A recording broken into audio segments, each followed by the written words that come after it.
Banyak orang mimpi pengen jadi Pak Lo Keng Hong, kaya raya, tajir melintir dari investasi saham di Bursa Efek Indonesia, ya, dari pasar modal. Maka mereka belajar namanya analisis fundamental, cari saham yang valuasinya murah, atau yang PER di bawah 10, atau yang PBV di bawah 1, atau saham Mercy harga Kopaja atau harga Baja, terserah lah. Ya, tahu gak Anda?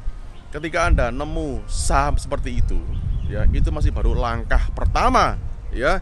Langkah berikutnya yang lebih krusial adalah apakah Anda siap menahan, menyimpan saham itu sambil menerjang gelombang surut pasangnya harga sahamnya, termasuk IHSG atau market. Kuat imanmu? Hah? Kenapa?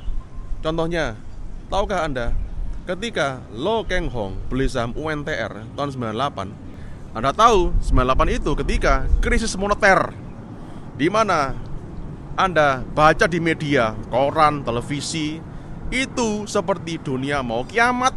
Orang-orang pada kabur ke luar negeri, ketakutan, bahkan di jalan-jalan terjadi banyak kriminalitas, ya. Dan di saat itulah Lo Keng Hong beli saham. Nah, orang saat itu fokus menyelamatkan nyawanya, tapi ada orang yang malah mikir beli saham. Menurut Anda, gimana orang itu? Hah? Itulah namanya Lo Keng Hong.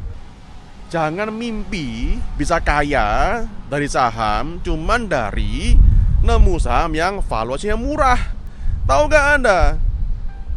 Saham-saham yang valuasinya murah, atau yang Mercy harga bajai, atau saham-saham yang PER di bawah 10, atau PBV di bawah 1, itu lebih mudah Anda temui ketika market lagi crash, alias market lagi resesi atau resesi ekonomi.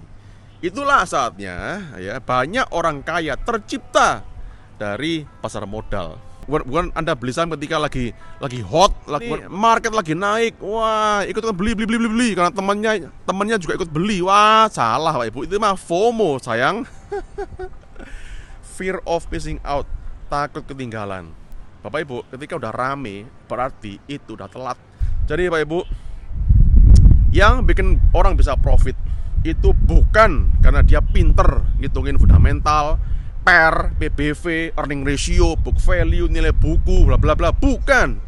Tapi yang bisa bikin orang profit adalah karena dia punya keberanian dan kesabaran. Karena Anda harus memperlakukan trading saham itu sebagai bisnis jangka panjang, bukan tempat untuk cuan gede dan cuan cepat. Itu ngawur.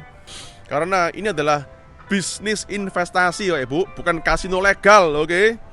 Jadi Anda kalau beli saham, kalau biasanya Anda scalpingan, apalagi Anda baru belajar, wah, ya banyak amsyongnya ada.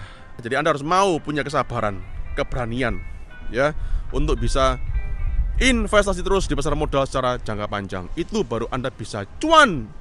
Bukan karena pengen cuan gede dan cuan cepet sehari sebelum langsung jadi kaya, gak bisa sayang. Dan lebih penting lagi adalah Anda harus bisa menguasai emosi Anda, mengendalikan emosi Anda, mengenali emosi Anda. Yang bikin Anda bisa sukses itu bukan karena Anda pinter, IQ tinggi, bisa baca laman keuangan, bukan, tapi karena Anda punya EQ tinggi, ya, atau emotional quotient tinggi. Contohnya apa? Kesabaran, keberanian, rasional, ya, harus masuk akal, ya. Kemudian keikhlasan dan banyak lagi, ya. Nah, terus gimana caranya Anda bisa belajar namanya pengendalian emosi dalam trading saham? Caranya Anda ikut di live trade saya berikutnya, ya. Caranya daftar di taurustrader.id/live dan Anda akan ketemu saya di sesi live Zoom Taurus berikutnya. Daftar di link deskripsi dalam video ini. Oke, sampai ketemu di live trade. Hasil trading pakai metode VBAR di Taurus Trading Academy.